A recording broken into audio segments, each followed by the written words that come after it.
What's up, everybody? It's PJ North here on Around the Mat. We are back, episode 5 or 4. I guess we're in 4. Yeah, we did Dice Morgan. Dice Morgan's big in Japan last week. Check us out in the archives. I've got my friends. We're back around. I'm super excited to talk a little wrestling, Elimination Chamber. Plus, we got those segments we're going to do again, and I'm super pumped about that. So, without further ado, let me bring the boys in. What's going on, fellas? Danny Tank from the Card Foundation, and my guy Freddie Fresh. Danny, what's new in your world, man? What's the haps? You know, just living the dream, working, watching wrestling, podcasting. You know, loving life. I love that. I'm into that. Freddie, what's new in your world, dude? You know, same old. Just keep on keeping on. You know, another week. Work, wrestling is on. We're deep in the road to WrestleMania, so you know, good things happening. Life is good. I love that. I'm gonna make sure I don't have an echo here. I think I had your volume up too loud. Actually, let me put that back up. That might have worked. Well, you know what? We may just leave that on. We're gonna try it out. All right. Well, we're back today. We got some new stuff to talk about. Of course, the Chamber's coming up. Big shout out to like I said, I've been trying to show off my wrestling stuff, right? I got my suplex stuff here. I got a Ravishing Rick Rude t-shirt on. Look at that. W. Yeah, man, I'm getting all my sweat hogs. See, that's my favorite one. I wish he would. You know, what a great promo. He was. I feel like not to get off track here. You started it, but I feel like Rick Rude was so ahead of his time. Like that's a gimmick that didn't belong in 1990 WWF. That was a gimmick that belonged, you know, years later or even today. Really, you know what I mean? Yeah. Anyway, I love this gimmick. It was great. Look, I'm gonna give you. You know what? I like you so much for that. I'm gonna give you 2 points for that. Freddie. I used to have a Rick Rude shirt. It was awesome. It was just a picture of him. Okay. Right? Just looking as only Rick Rude would look, and it just said swag across the top in script lettering. That's amazing. It was a white shirt. It was a dope shirt, but that's incredible. You know, he was really underappreciated. The Rude Awakening. What a great finisher.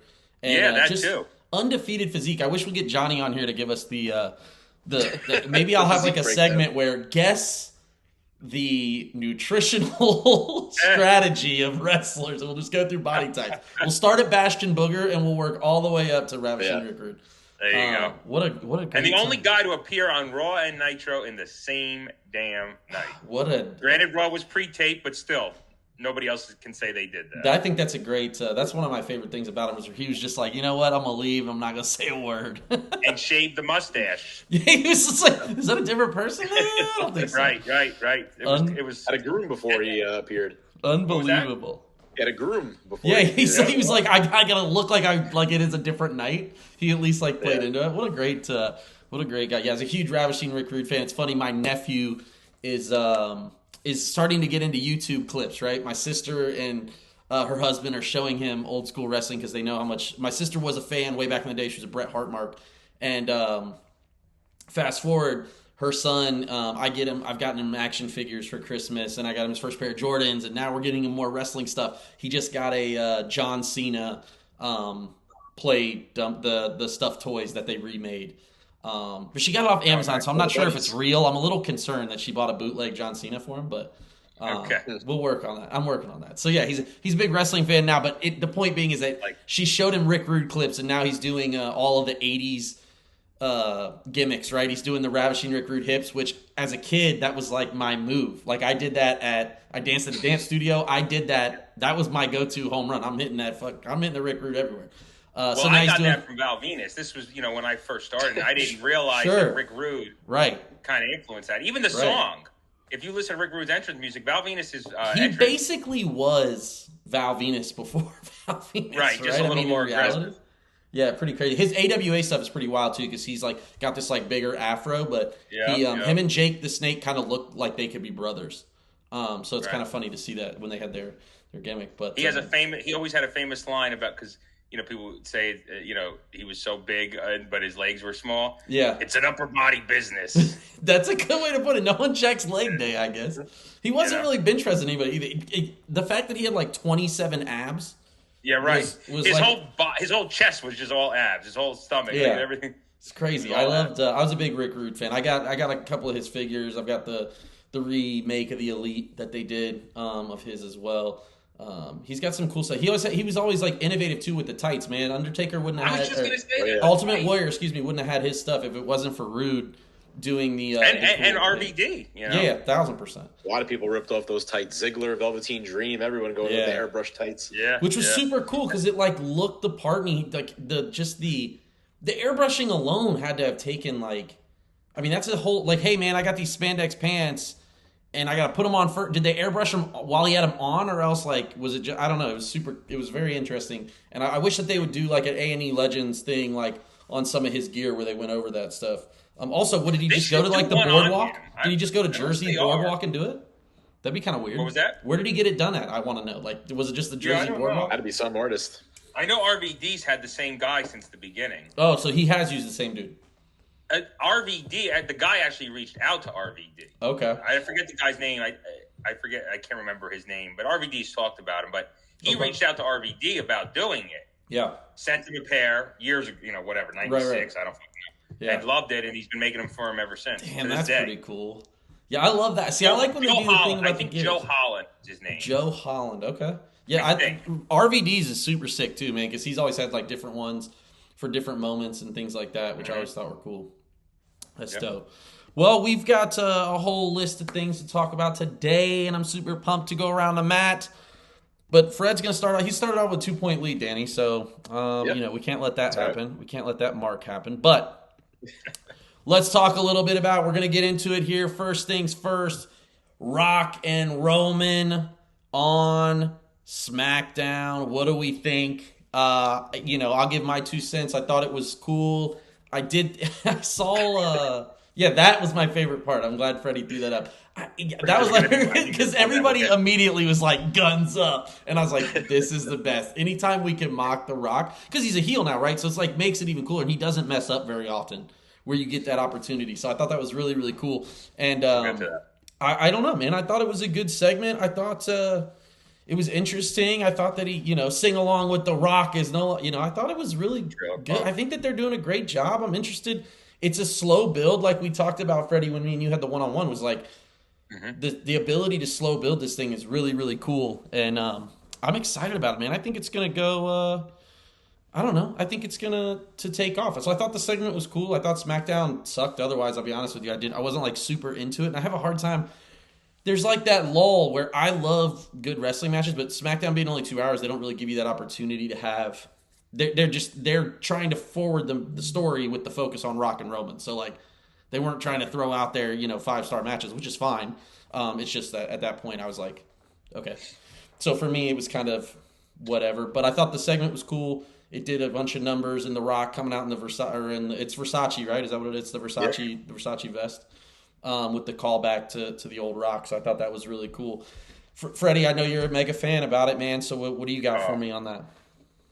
I mean, I loved it. I thought, just seeing Rock in that outfit, that was always my favorite Rock look. Yeah. Well, I know. I'm going to flash that photo again if this is your first time watching on YouTube. I'm flashing that photo again tomorrow. Don't you worry. As evidenced by my Halloween costume from last year. Always loved that look. So never really thought we would see it again. Sure. So it's so cool to see him in that outfit, reciting some of his old catchphrases, like you said, sing along with The Rock, and Trailer Park Trash, and just I was reliving my youth. Right. It was so good. I loved the damn shirt. I tried to find it. Probably can't afford it anyway, but I tried to find it, couldn't find it. I think it's a custom. It's definitely they cut up a Versace shirt with the people in the backstage, right? They probably did because it was it's like a shirt and vest. It was weird, but it was cool. But getting to that, so 2 points. One, it's funny, people are saying, this was a pivot and all that, and it's one of those things where I think this turned out to be a best case situation. Like, yes, Rock and Roman. Say the Cody thing didn't happen and they do Rock and Roman, right? Like planned, right? And Cody wasn't even in the picture and it goes on as planned. It would have been great. We finally get Rock and Roman. Hell yeah, right? But this was a blessing in disguise because now we're getting this impromptu, unexpected Rock heel turn, this team together with Roman, And we're still gonna, it's still gonna lead to Rock and Roman potentially say next year at WrestleMania. So now we're getting more than we were supposed to get. I think that's a great point. I agree with that sentiment. I think him being a heel is better for him because he's such a nice guy in the public. It's cool to see him play, and he was just better as a heel. His entire career was based off that. And it's only going to make him, when he does turn back face, right, and go, it's only going to make him a more popular face than he already was, if that's even possible, right? Notwithstanding the Cody stuff. Sure. But if that wasn't an issue, he would have still been the hottest babyface going, right? Sure. But it's just going to be huge when it finally happens. My other point with that being, we were talking about the acknowledge me and he didn't do it right. But now it's come out that there may have been more to that. And, he was throwing up a loser sign, kind of like making it like he was doing it. Yeah, I mean, everybody's assumed and making all these assumptions. Because you really think The Rock is that dumb and not like, even if he doesn't watch the product, you don't think he doesn't know what the fuck maybe his thumb doesn't work. Maybe it's like non-posable, like a figure, right? And he was just like, this is what you're stuck with. Even Jinxie Cat and Meet the Parents had opposable thumbs, so you can't tell me The Rock. What about you, Danny, man? What do you got, dude? What are your thoughts on it? I kind of disagree. I still think that they should have rolled with Roman and Rock this year, whichever way you put it. I mean, first of all, in the segment, I thought Roman looked kind of weak. He's kind of lurking in the shadow, letting The Rock. I mean, look, I think everybody who doesn't show up to work ever is weak as well, man, right? Anybody that's ever called in sick this many times has got to be weak. Well, I get it. They were introducing The Rock to the bloodline. It's going to continue the story into what's to come. But Roman did not look like the top dog of the bloodline out of that whole thing. It looked like The Rock. So is The Rock going to be leading the charge going forward, which I think is a mistake because The Rock has that persona, and he's this, magnifying personality. But, again, this is Roman's story, and Roman started this whole thing. So I think you got to find a way to make both of them look super strong at all times. One can't really look weaker than the other. Where I disagree with you guys real quick is, if The Rock gets hurt again, say in a tag match or whatever he does at this point in WrestleMania, now you're potentially delaying something for next year because he may not want to wrestle again. That's a good point. I think if he gets hurt, I don't know. Did he get hurt last time? His last real match, he tore his pec or his abs. Abdomen, yeah. So he had the abs, he had the pec. He's had a few different things in his past few matches, but again, if he's still concerned about his Hollywood career, we don't know what's going to come next year. Yeah. So I think this is really the last chance. They have to lock him in. They would have to sign it. Well, that's the thing is, it can't be. It may happen next year. This isn't a SummerSlam match. This is a Mania match, and it has to happen that way. And if it doesn't, I'm slapping the herpes off of both of your faces. What a great line that was, right? I give you some points for that. That was good. Yeah, I thought it was. You know what I want? One real quick. I don't. We may have discussed it. I want the Hollywood Rock theme song back. Okay. He's cooking. I do think that one with the chopper. That was when he used the chopper noise, right? Yeah. That one was really, really cool when they reintroduced him. That was what, 2012 when they reintroduced that? What was that? Was that 2012 when that music? No, that was like 2003 when he. Oh, the first Hollywood Rock. Okay, way back. Okay, gotcha. Hogan and Austin, and Goldberg. Yeah, I do like. You talk about a run. Hogan, Austin, Goldberg. Those were his 3 matches, 3 pay-per-views in a row. Man, in 03 too, right? In 03, yeah. Heaters, dog. Think of the stuff that you took. Everybody, and we'll finish up with this. But and 03 was dead, right? The business was dead in 03, right? Well, that's the thing is you talk like nostalgia is a sickness, as they call it, right? Everyone's like, oh, it was the good old day. It's like, no, that was like peak everyone's wrestling fandom. Doesn't matter if you were born in 04. 03 was peak wrestling fandom. They had Angle, they had Jericho, they had Goldberg, they had Steiner, they had Triple H, they had The Rock, they still had Austin. That roster's undefeated forever. 03 is so underrated. Yeah. Because it was after the Attitude Era and, so many people got out of it during the Invasion Angle and all that shit. And the Invasion Angle was a mess, and that's whatever. I mean, it's a missed opportunity, but... Because I remember back in 03, people ask, oh, you still watch wrestling, right? Sure. I still get that, right? But even in 03, you still watch? And I remember telling people, I'll be honest with you, I think it's better now than it even was a couple years ago. 1,000%. Like, you have to look at the production. I remember telling people that. Yeah, 1,000%. I think that there's just like... But anyway. I agree. All of that to say, to the whole point, Rock and Roman, we've divvied out our points, but Rock and Roman at SmackDown was great, and we are on the road to WrestleMania. Great topic. All right, well, number 2, we're going to kick it off moving into SmackDown, from SmackDown into Raw, Cody versus Drew. I thought the finish was cool. Cody's been pinned twice in a year, in a year's calendar year. Yeah. Drew, and both of them by Solo. Look, I hate the Solo finish, because it's been done so many times, but I loved it there. I thought that was cool. I really thought that was good. I don't ever want to see Cody lose, but at this point in his journey, but I thought the way the whole thing was done, and then the way that they did the socials afterward. Here, I think the biggest thing that WWE is doing well right now is if something's written weirdly or it looks weird on TV, they'll double down on it with an edit of to make you get whatever story they were trying to tell at that time. And that's what they did, right? They panned to Drew making the face of like, oh my God, am I now that person who's been screwed, but now they've screwed him? Like that whole thing. I thought that was awesome. I thought it was cool. And I mean, Cody, right now, I don't know that there's a better seller in certain things, right? For this story, I just think he continues to do a great job. So I thought Cody was crushed it as that, and I thought the match was cool. And I love that it started first. So that's kind of my shtick. Danny, what about you, man? What were your thoughts on Cody versus Drew? Yeah, I thought it was a solid match. Again, the Solo thing keeps getting a little repetitive at this point, and even Solo in his matches, he's been on a downturn, losing his last like 10 or 15. It's like 28 or something like that. He hasn't won in like 21 matches or something.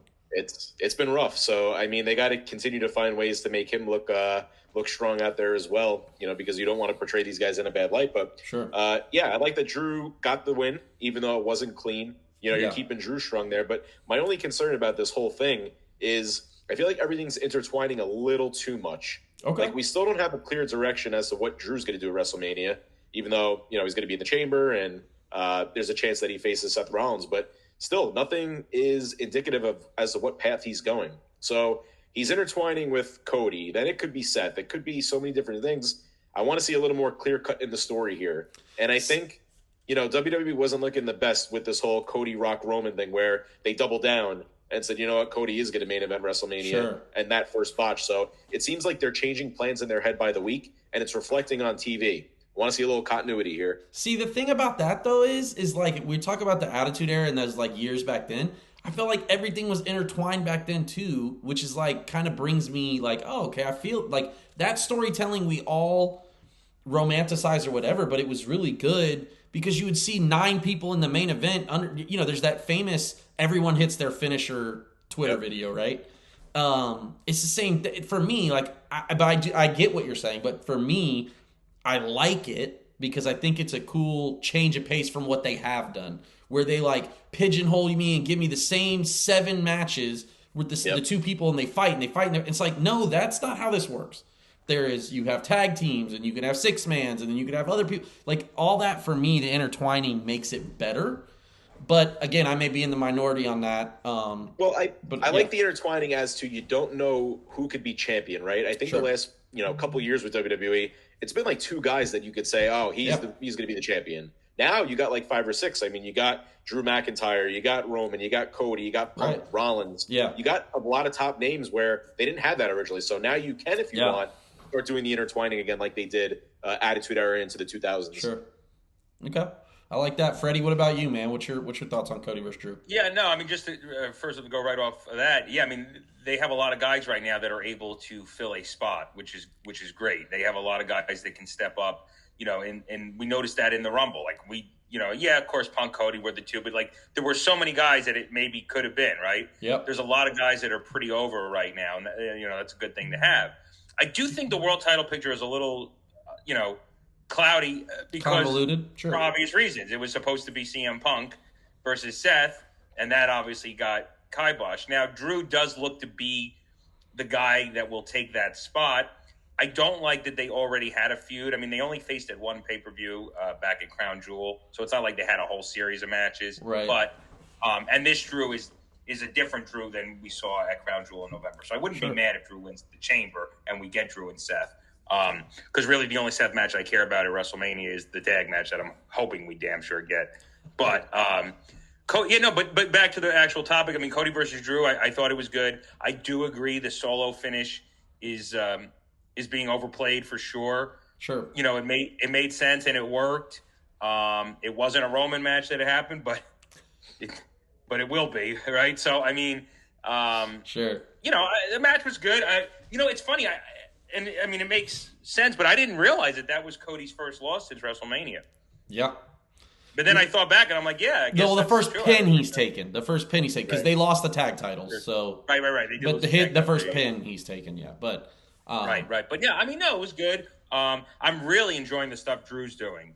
I thought Drew was starting to get, and obviously he was great as a babyface, but COVID screwed it all up, and he just kind of it was rehashed, the same shit over and over with him, and it worked. But I think that's the thing for me, right? So good. That's why I said in the chat the other day is like we were ready. I was ready to burn it down. The Drew thing's like over. Stop putting him on my TV. He loses every week. I don't need the whiny baby thing. Over. This is terrible. It's not good. He's not good at it. It's terrible.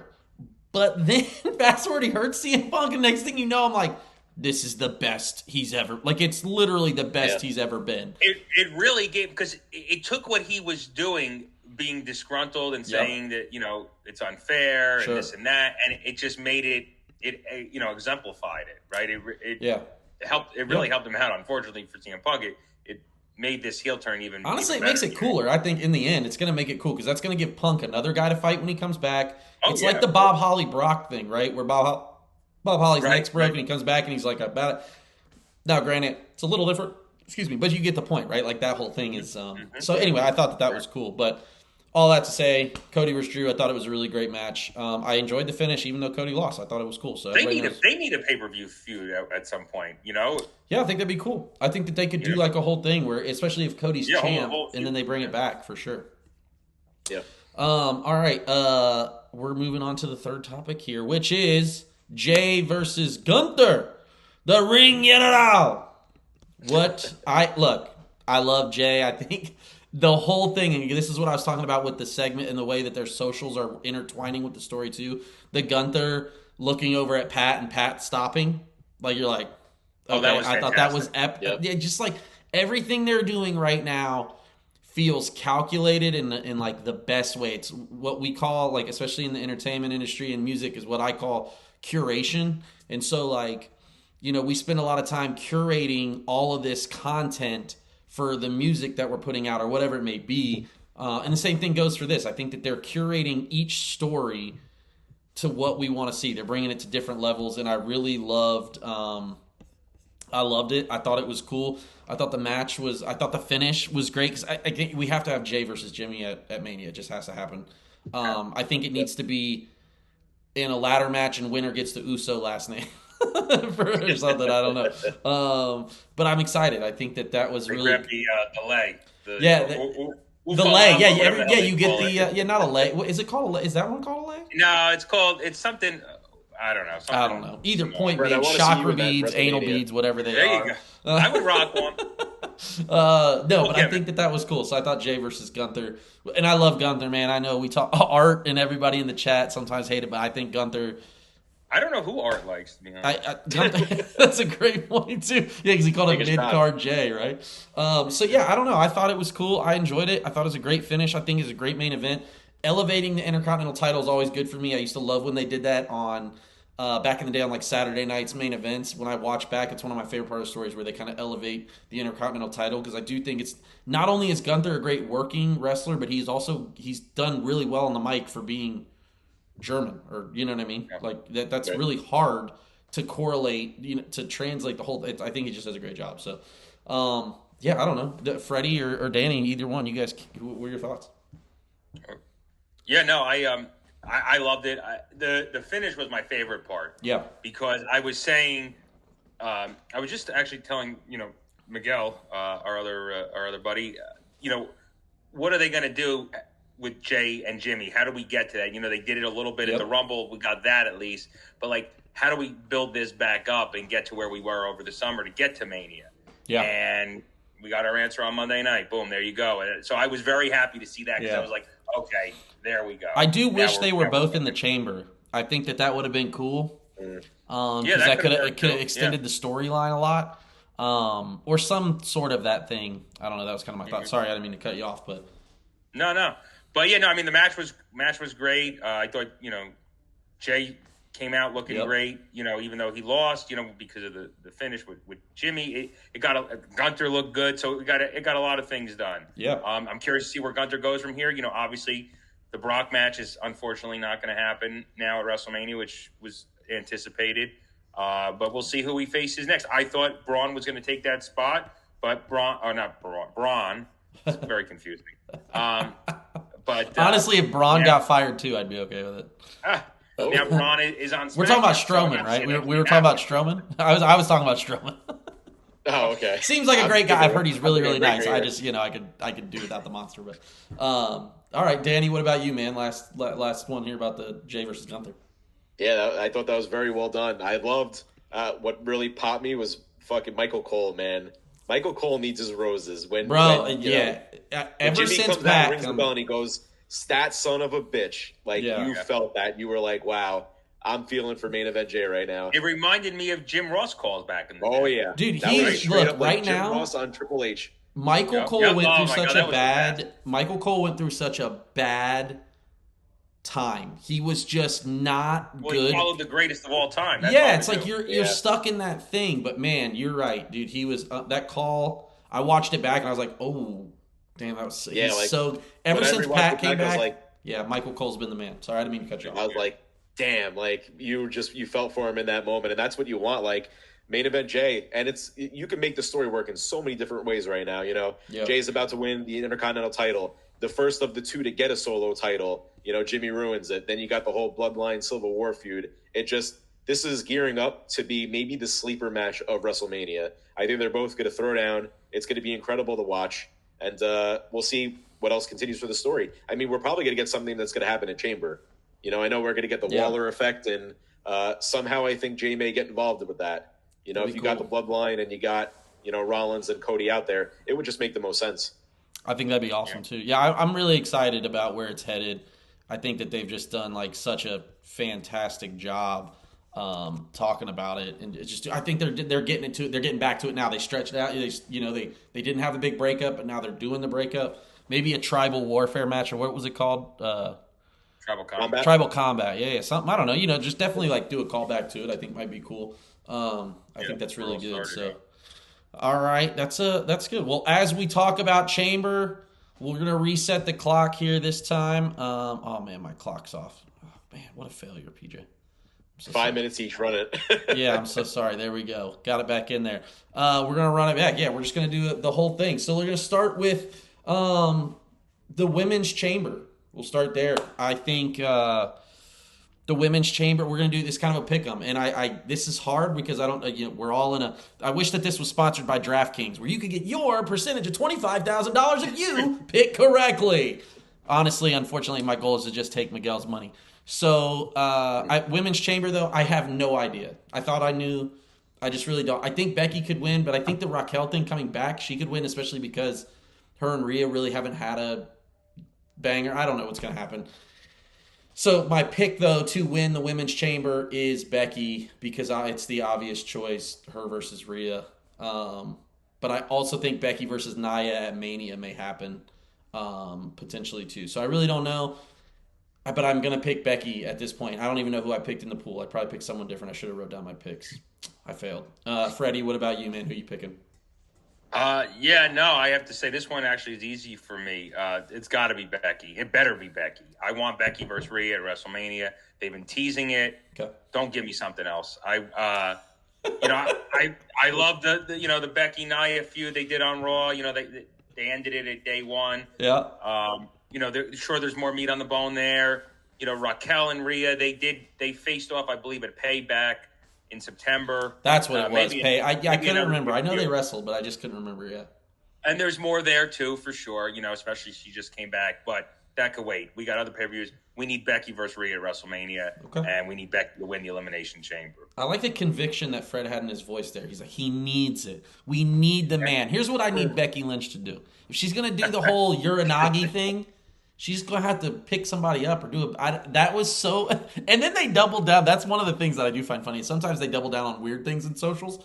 And I saw they showed the Becky like half man slam, and I was like, man, if there was one clip I wasn't putting in there, it was that one. I would have been there. It was 100% that one. Or I don't like change the angle of the video because it was already filtered anyway. I don't like, make it look like she got her a little higher. I don't know. Danny, what about you, man? Who you picking? I know you're in the pool. Who you got? I'm actually thinking that a little swerveski's happening here. I'm going Bianca Belair. Okay. I just feel like if you do 2 nights, right, you got to have more than 2 women's matches. So if Becky's the winner, they're gonna position it to be Becky versus Rhea, and then you got Io Sky versus Bayley. Yep. What do they do with the rest of the women? There's no continuity there either. So it's like, Nia Jax, I think, is gonna get involved somehow, and we're gonna get another Nia. I think we're getting Elektra Lopez versus Zelina though, right? At Mania, we're getting LWO versus Legado. I think we're going to get a multi-man match, an 8-man. Yeah, probably a filler of some sort. Okay. But I think honestly, Rhea and Bianca would be a hell of a match. I mean, 2 women that have both bangers only right there. Danny, that match needs to happen. I don't know if it's this year, but Rhea and Bianca is a WrestleMania main event at some WrestleMania within the next 2 years. See, that's the other thing too is Bianca now too is like peak of the WWE right now, right? Because she's got the Hulu show, so they're like, she's out there every time, and they send her out. But man, her and Rhea, that would be a banger, man. Oh my god, that would be so sick. They had a feud in NXT. NXT, right. But Bianca was a bad guy then, right? Yeah, Bianca was heel. Rumble. Yeah. But I could even see Rhea and Nia opening up Chamber. Nia loses and then just ruins the entire Chamber match. The heat that she would get from that, just ruining the match. And then it's like, we got another 5-week buildup or 6-week buildup as to who's Rhea going to face. And I think it might even end up being a multi-women at that point too. Okay. Maybe they take, Bianca, Nia, Becky, and Rhea and make it like a 4-way dance. Sure. That could easily happen too to fit more of the females on the card. But if that doesn't happen, my pick's going to be Bianca. Okay. I like that. That was a good pick. Yeah, I like that. I'm interested to see. Again, we're all going to be up at 4 a.m. Fred's not joining live anymore, so we don't have to worry about him. He's got bigger, better things to do. He's not a live watcher anymore, so we'll see. Maybe I might just put all the spoilers in every 5 minutes just to see it until he checks it. I would never do that. My favorite thing about Bleacher Report is the ability to remove spoilers. It's the greatest thing on an app of all time. They should do it on Twitter. Yep. They should do it on Facebook. They should allow you, if something's happening in sports, it should block it. So I love that. All right, men's chamber. Actually, we're gonna go tag title before we talk about men's chamber. Tag title match. I just don't think there's a way that Big Strong Boy and the Bruiserweight beat Judgment Day. I think Judgment Day does lose the tag titles at Mania. But, man, WWE's got to do a lot of work on tag teams. They got to get somebody up there who can take the titles, and they got to do it quickly because that's the only thing that's really not – and I'm okay with it if they don't, but I just think they have they just don't love tag team wrestling. I think tag team wrestling at Mania for the titles was so good. That was a main event match last year, right? So we saw the tag team titles on a main event stage. I would love to see that again, but for the sake of Elimination Chamber Pick'em, I picked the Judgment Day. I just don't see them losing the tag titles right now. I just don't think there's a tag team that's kind of established enough yet. Maybe the Wolf Dogs when they make it to the main roster. I don't know. Danny, what about you, man? Who you got for the tag titles? Yeah, this is a retain easy Judgment Day. They're still hot right now. Yeah, I put 4 points on that. Just to be clear, I put 4 points on tag. That's how confident I am. That Big Strong Boy. That's got your top draw there. Yeah. What about you, Freddie? Yeah, I mean, no offense to Tyler Bate and Pete Dunne, Big Strong Boys. What is their new new catch? New catch? What was it, man? I thought it was really good. Something, but whatever it's going to be. I'm going to look it up while you explain. Yeah. Look, go to your Google machine. Put that in your Google machine. I love them, but New Catch Republic, which I think is great, and I hope that they have more people and bring it into. But now back to your point. That would be cool. But I just don't think it's going to be Saturday. I think Judgment Day definitely retains. I don't know what they do at WrestleMania. Is there going to be a multi-man tag team title match at WrestleMania with all the guys that have been, coming up? I don't know. Maybe night one they have like a number one contenders tag. They could do that. Yeah, they could do something like that. What they do that year? The year of Mania 37 with the women. Yeah, Mania 14, right? Is that when they had to open the show, right? With the Battle Royal, yep. And then they did it at 15 as well. Yeah, Heat 15. Right? Yeah. Okay. All right. Yeah. So I think I think, like I said, I think we all agree that the tag match is not. It is what it is. Yeah. I don't mind them as tag champs, but I do want to see Finn Balor, do a little. I would love to see Balor back at the top doing something, but I think he's done such great character work. I'm super pumped about where it goes. Well, we've got 7 minutes to go here. The clock draining down. Men's chamber, the men's chamber pick. I think men's chamber is going to bang. I think it's going to be excellent. I did pick the men and women's. I was kind of like just back and forth on. But I gave them the 1 and 2 points. I went with Randy Orton only because he's in every single media outlet this week and last week. So he's had multiple interviews that he's been in that have been pressed. And that's the only reason I think. And he also said, I'm in the prime of my career. I was like, I don't know, man. I watched you win off that superplex, but I'll believe it when I see it. So I did pick Randy Orton. I think the Viper, he's the most experienced of all. I think he's been in the most chambers out of all of those people combined, I think. So I'm excited. I think I would love to. I can't wait to see what Logan Paul does in the match. Because sometimes he gets a little, he's like so good that he's a little overzealous on certain things. But he did, I think it'll be really cool to see Logan Paul there. I just think the LA Night train has left the building. I don't see that happening again, or at least for a while. I think there's just so many people at the top. It's hard for him. So I'm a Randy Orton thing. What about you, Danny? Who are you picking? I'm torn between Orton and Drew. Ultimately, just the way they're being portrayed on TV, my pick's probably going to be Drew. Okay. I love that. The fact that he's doing the thing with Cody and he's going back and forth and, he's like attacking everybody right now. I get where's Randy going to end up for WrestleMania because he's got to be a part of it in some capacity. Maybe you throw him with a Gunther. That's a fresh feud. That would be so sick. Sometimes this is why I love talking with you guys and like when we're like in the moment because like, damn, that doesn't cross my mind at all. Orton versus Gunther, but that would be so sick. Yeah. And then Orton is Intercontinental Champion again would be sick. Yeah, and he's credible enough to take the title off of Gunther.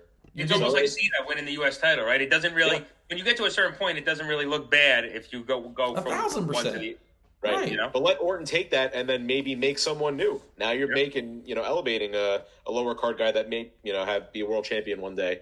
So I think that works out. But it also could be I could see like LA Knight going against Gunther too. I really don't know what they're going to do with him, but I'm going to go with McIntyre as the pick to face Rollins and. Okay. We'll see what happens. I like it. All right, Freddie, what do you got, man? What about you? Yeah, I'm going to go with McIntyre. I just think it makes the most sense where we're at right now and where we've been. And even though, like I said, they did McIntyre and Seth, a few months ago, it was only one time. This is different, and we do have to, pick up the pieces with CM Punk being gone. So I wouldn't be mad to see Drew versus Seth. And to be honest, I think even though it would be as a bad guy, not that I want Seth to lose it, but I think it would be cool for Drew to finally win the world title in front of a crowd. Now, it won't be the same as, the main event of WrestleMania 36 with Brock Lesnar, like that would have been in front of a crowd, at the hype that he had it then. But still, winning it in front of a crowd a few years later would still be. What's crazy to me is I'm an active watcher my entire life. In COVID, I was even more into it because there was all this like other stuff. I just watched so much. Fuck all else to do. Yeah, until you're like, what? And sorry, Freddie, I meant to give you some points there. I forgot on that one. I'm doing better this week. Can someone pat the? Let me go Barry Horowitz and pat myself on the back. Fucking points. I think the Drew thing. I didn't see him as that big of a star that year. But like I get why everybody else did, but I was just like, whatever. Like, okay, he's back, and he's already been in NXT, and then he was in. He helped. He was with the Miz, right, for a little while, or was it the Miz? Yeah, right. Ziggler. Sorry, Ziggler. I don't know why I said the Miz. Ziggler. Look, I've already forgotten about Dolph. I'm so sorry, Danny. But yeah, I don't know, man. I'm interested to see him as a heel champ. I think he's just really good. I think it would be cool. I don't think it would be the run thing. I find that Mick Foley clip that keeps coming up. It's been on every podcast too, right?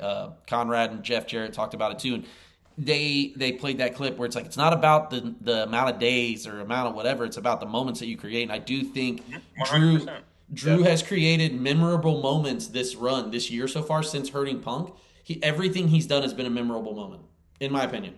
Everything he's done since he hurt Punk has been the faking, the like, come on, Cody, you can't let him talk you into this. Like all the stuff he's done has been excellent. So I'd be interested to see him as a champ too. I think that would be cool.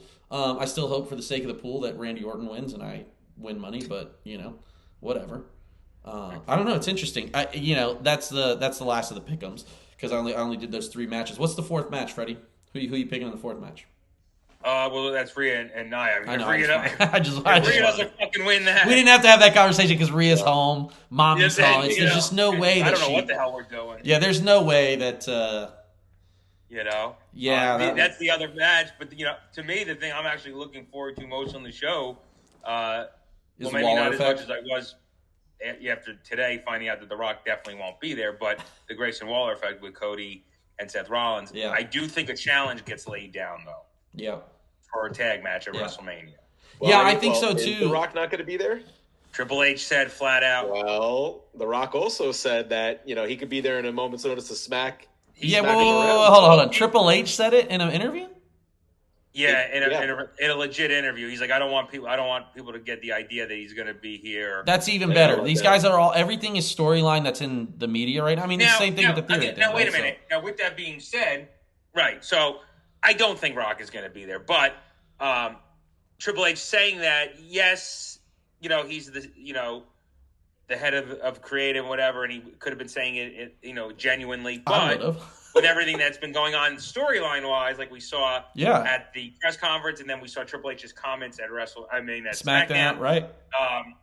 That could be part of it. Like Triple H says Rock won't be there, and The Rock's like, I fucking do what I want. I'll be there.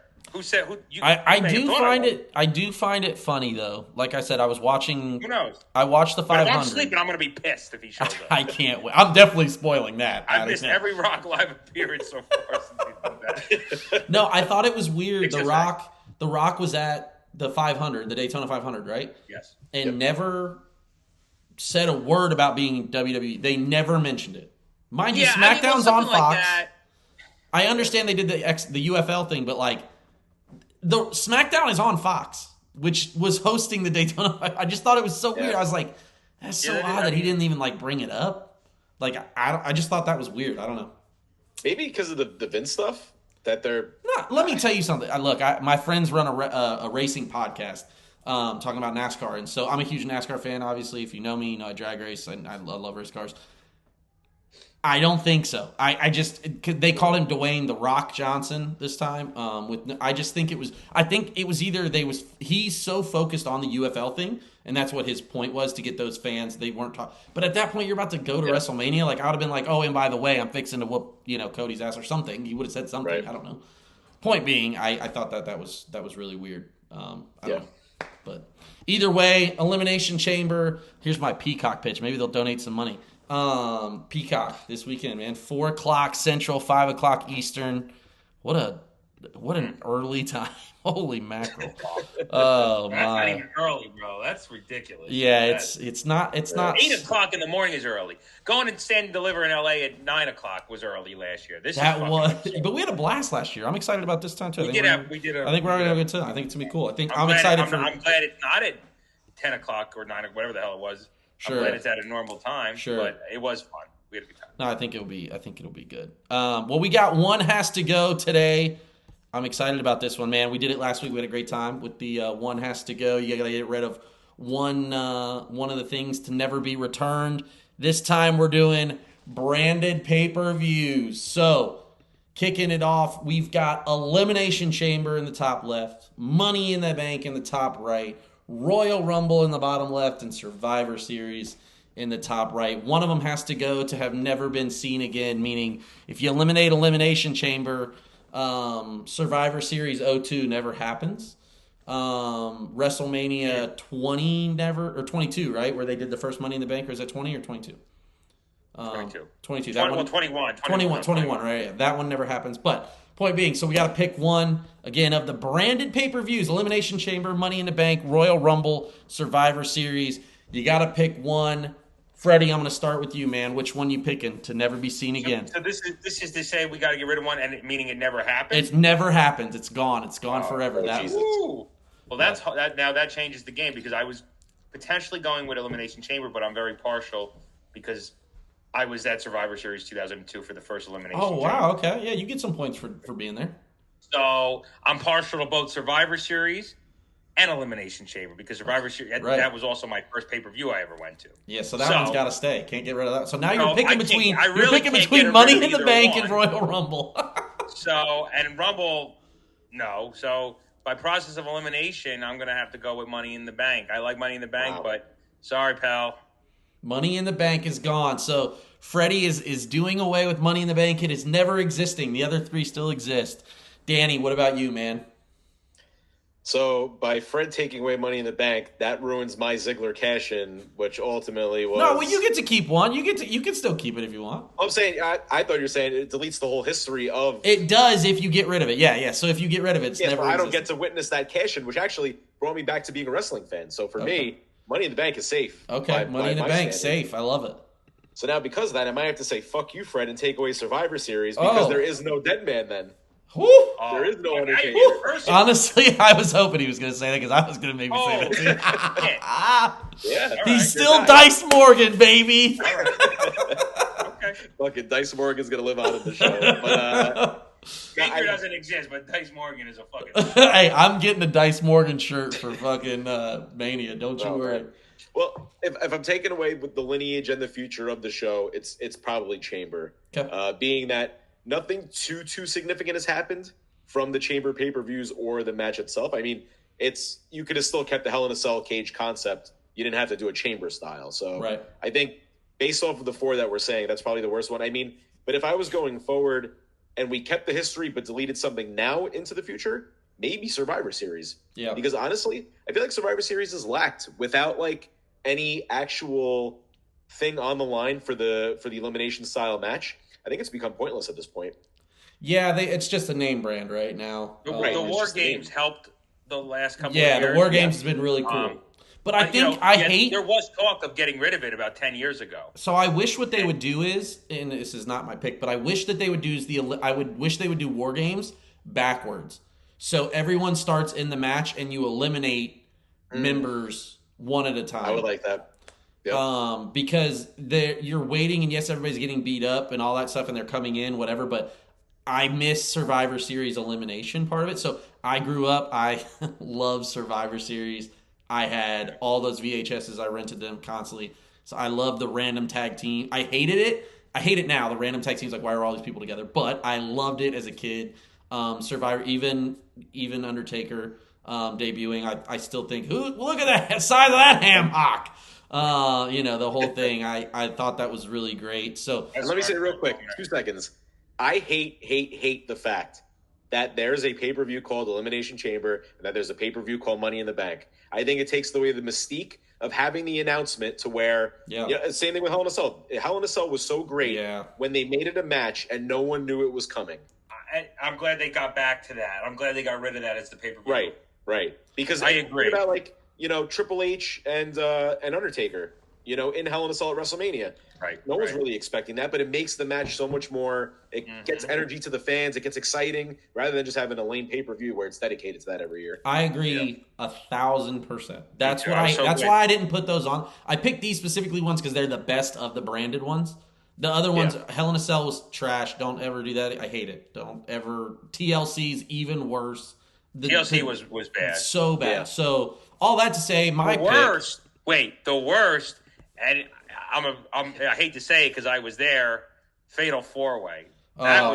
We were grasping fucking straws for that one. It's fine if it's a one-off. Just don't call it. It's fine if it's a one-off. Just don't call it that every year. Like, I don't need 6 Fatal 4-Ways. Oh, you had a Fatal 4. It's just like when they used to name brand the in your houses. That was like the best part about it. Now it's like I don't need a whole pay-per-view called Fatal 4-Way unless you're calling it that because it is specifically that thing. Well, suffice to say, they only did it once. Well, lucky for you guys, my pick is Elimination Chamber as well. As far as that goes, I think it should just be a one-off match.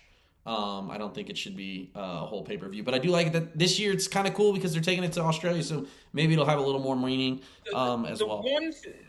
Go ahead. The one positive about Elimination Chamber that I will give credit for, and at least where it's booked, is that it is used to get either the champion to WrestleMania or where it's booked right now.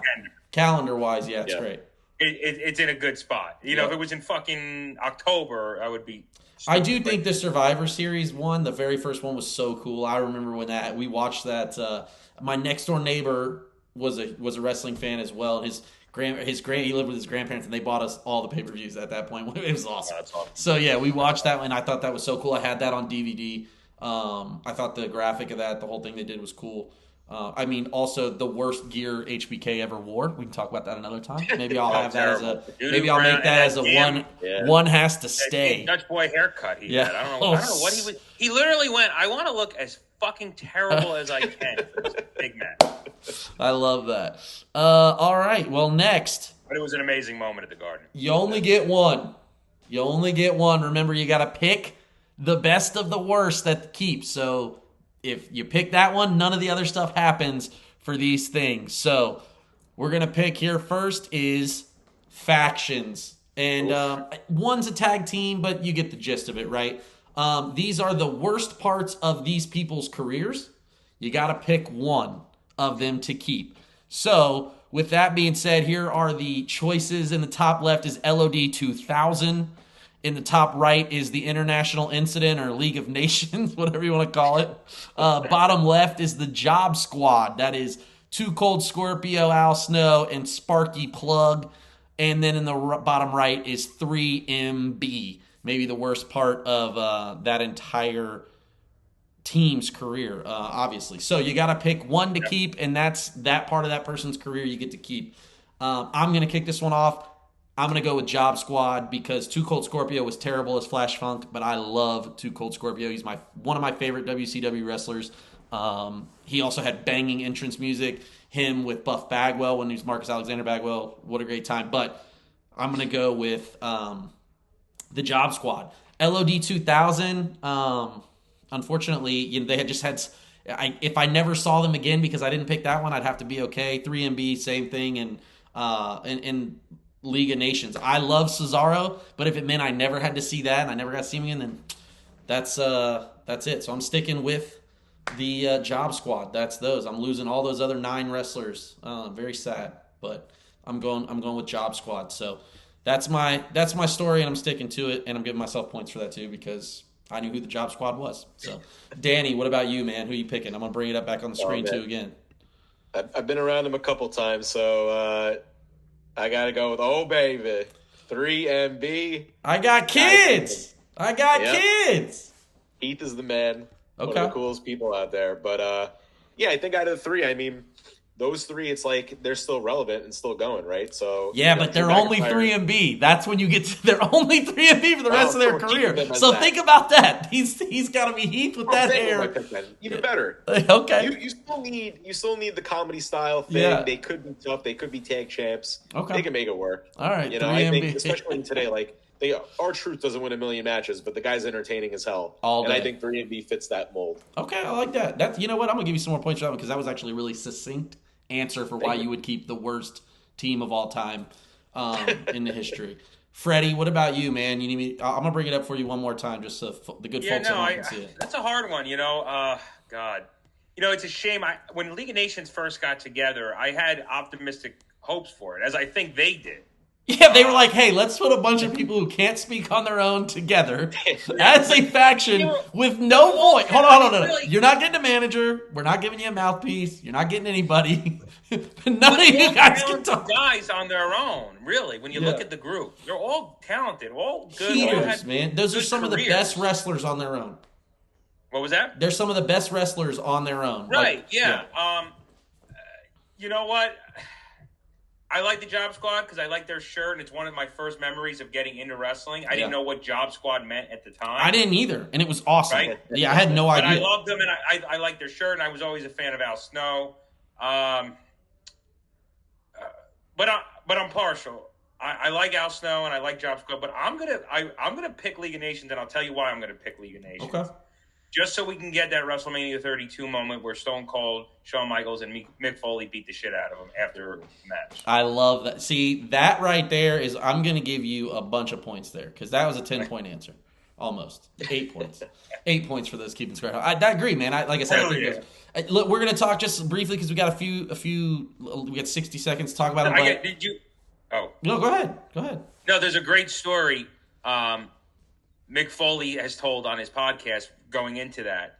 You know, he wanted to, be careful, and he tells Sheamus, I'll be light on you, whatever. And Sheamus goes, as hard as you can, fella.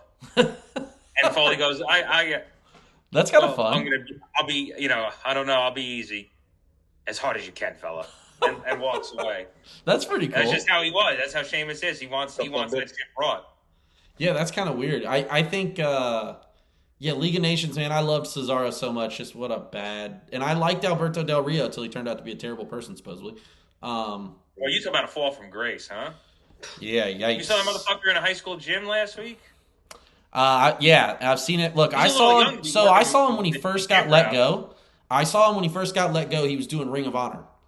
And he put on just a banger of a match in Dayton. It was awesome because I liked Del Rio. I loved it now. Yeah, I thought Rodriguez, when he's Del Rio was like the best, best presentation. And they just butchered that, and then he just ruined his own career, unfortunately. Then he became a baby face. Oh yeah, I don't know what that was with Jack Swagger. I mean, I thought the stuff Jack Swagger did was fantastic. Yeah, but I can't wait to talk about Swagger. I can't wait to talk about Swagger next week, man. When he comes, now that he's back, he came back last night at AEW. Yes, we'll talk about that next week. I'm super excited. All right, so you only got one. The factions. I chose Job Squad. Fred chose the League of Nations, and old D-Tank took 3MB. Wow, man. What bad parts of all those people's career. I feel bad. All right. Next one, though. Title belts. So I have picked the worst of the iterations of those title belts. You only get to keep one, and you're stuck with it. The options, top left, we got the bronze tag title belt, which me and Fred have talked about. Everyone knows I hate it so much. The 24/7 title was terrible because Gronk held it at one point. The hardcore title at the bottom left, which is iconic, but also is really terrible matches and just really, really bad. And the John Cena Spinner U.S. title. I love the Spinner World title, but that U.S. title is maybe the most god-awfulest thing of all time. So remember, if you pick one, that's the belt you're stuck with for that type of match. That's the belt you're stuck with. So tag title, 24/7 title, hardcore title, and Cena's U.S. title. I am going to go with, unfortunately, the bronze tag title because I love tag team wrestling so much. I couldn't do without a tag title. But, man, it is the absolute dog shit of title. I'm sorry if Reggie Parks made it or whoever. You know how Conrad collects title belts, right? No one collects the bronze title belt. If I were given that, I'd throw it away. That's how much I hate that bronze. It's not even so bronze. Bad. It's fucking copper. Dude, it's bad because it's not only is it bad, but the logo's bad. The new logo's bad. They've continued it on, and it's been equally as terrible since it came out. It's still bad, but I love tag team wrestling, so I'm going to suffer through that for the humanity of tag team wrestling. I'm going with the title belt. D-Tank, which one you going with, man? Let me bring it up on the screen for you. Disgusting title. Which one? Shame. No, I'm saying I'm still shitting on you for picking that. Oh, well, I had to because I love tag team wrestling. I think it's horrible. But, that's fair. Oh, that's man, fair. I think I'm torn between the 24/7 and the hardcore because I think both concepts are great. I'm going to go with the hardcore because it's provided more moments and memories. Yeah. Technically that title was a 24/7 title. Yeah. So I get to it was the OG. Well. Yeah, the original. Yeah. As the OG. So I mean some big names about that belt. And I think if they brought it back today and did it the right way, it would definitely work. It would more so work for a company like AEW over WWE. Yeah. But it's just it's an awesome title. It fits the look. Fred over here throwing shade. I'm sorry. Fred over here trying to from the balcony. I see why, because it's terrible. You know what? All this. You know what? I'm not inviting Freddie back next week when we talk about AEW because it's Revolution, so he doesn't get to come. Take his points away. Yeah, you know what? I should take one away just for that. But Danny, I agree, man. The hardcore title was the original. My only thing is it just looks so bad, and hardcore matches are so dumb after they started it. Like it was cool at the beginning, and then there was a lot of cool moments. The Al Snow. Black is it Black? No, it's Al Snow and who in the water, in the river. Hardcore Holly. Yeah. And then they had the gauntlet one where it changed at WrestleMania, right? Where it changed hands every time someone got pinned. That was a botched finish. Yeah. Oh yeah, right. But I thought that was really cool too. So I agree. That's a cool one. All right, Freddie. What about you, man? Which one you keeping? Yeah, no, I'm going with the hardcore title for a couple of reasons. One, I know you said it's ugly, but that was the point of it. Yeah, you know, it was Vince McMahon presenting Mick Foley or Mankind this disgusting old beat up WWF championship because it was the Winged Eagle that they had just stopped using and it was all cracked and shit and they just wrote hardcore on over ducted. That was the whole point of it, is that it was supposed to be ugly, right? Now, if you really wanted to make this interesting, the one you should have chose was that one that they used for like 2 weeks with Tommy Dreamer had with the fucking New York license plate on there. Yeah, there was not a good. I picked honestly hardcore title photos. There's not that many good ones. That was like a photo that I could find. I was like, this is weird, but I do remember that one with Dreamer. That was bad. That was what, anyway. 01 Dreamer, right? 02 Dreamer. Yeah, like 02, right when before they got rid of it. Yeah, but yeah, no, but I like the hardcore title. I used to love the 24/7 rule. I thought Crash Holland killed it in that. Yep. And even before Crash, you know, like you were saying about the stuff with Al Snow and Hardcore Holly and all that. And the hardcore title was just starting when I first got into wrestling. Sure. So those are some of my early memories, seeing those matches and being like, this shit is crazy. I love it. So I've never seen a cookie sheet used so much in my life, but it works. So I'm going to go with hardcore title. All right. I like that. I think that's a great one. I'm glad none of us picked the John Cena title because it's god-awful. That may be the worst. Hold on. There's nothing better than Word Life, right? That intro's banging, but that title's the god-awful. Holy gosh, that was, oh, man, that belt is horrid. Even worse, I think when Big Show had it, or who won, I forget who won it off of him. Big Show had it. Yeah, it was terrible. Oh my god, so bad. Well, that's another good one, man. I'm a big fan of those segments. I thought that was good. You must have loved when JBL blew it up. Yes, that was one of my JBL underrated heel, man. You talk about John. Oh, amazing. He was really doing it. I really love the stuff. Wrestling God. Too bad, man. He tried to make Corbin that thing. And thank God Corbin got away from that and reset in NXT, right? I don't know how he pulled that out of his ass, but he did. He's managed to make it happen. Make it work. He has managed to make it happen. I'm loving the stuff he's done with Braun and I agree. And stuff he's done before, but yeah, he's been really doing good. I hope it translates back to the main roster. I really do. Well, we are at an unfortunate mercy as Fred has won. Wow, just what a... It's really, I can't believe he's won twice now. We've only had four episodes. He's already won. Big fan, Freddie. Freddie, I'm gonna reset it, man. Is there anything you wanna say to the people here for your 60-second rant? Hit us with it. Well, I want to thank the people for voting me your tribal chief of this podcast. I want everybody at Around the Mat to acknowledge me. Now, I think you know what. This might be the only time I raise a hand to you with an L. No, I've said this the last week or two. It's exciting times. The road to WrestleMania. I'm going to be saying it for the next month. It is the best time in the world of pro wrestling, world of WWE, of course. WrestleMania. We got Elimination Chamber on Saturday. Going to kill it. WrestleMania is coming up in 5 weeks or so. A lot of things happening. Rock is back. Roman is on TV, which is nice for a change. Cody's killing it. Seth is killing it. Drew's killing it. People are on, riding high on all cylinders. Crowds are sold out. It's a good time to be a wrestling fan. And, I'm excited. I'm excited to talk about it with you guys and excited to be back next week and to win again. Well, next week he's getting muted for half the convo as we're going to talk about AEW Revolution, Sting's last match coming up. I'll be sleeping. You don't have to mute me. Man, thanks everybody for joining us again on Twitch. If you joined us live, if you're watching this on YouTube, thank y'all so much. We are Around the Mat at AroundTheMatPod on Instagram, on Twitter. on TikTok, on YouTube. I am at VPJ North. You can find me on Instagram, all those good things. That is at DTank_2 and Filth Bomb Wrestling. Danny, is that better? Do you prefer that one? Filth Bomb? I can change Filth Bomb Wrestling. We got a lot of followers on there, so yeah. Let me hit you. Filth Bomb Wrestling. I'll make sure we'll be tagged in it. And Freddy_Fresh88. Ladies, keep your hands away. My guy's taken now, so he doesn't want to hang out with us anymore. Oh, man, I love it. Thank you guys again so much for joining us here at Around the Mat, where we go around the mat talking wrestling, and I get to judge everybody. Our world champ for today is Freddy Fresh. He's done it. Don't forget to watch Chamber this week. We're going to recap next week. We'll talk a little bit about it, and I'll have some better ideas of who you get to throw away and who you get to keep. Thanks, everybody, for joining us. It's been a pleasure, and we will see y'all on the next one.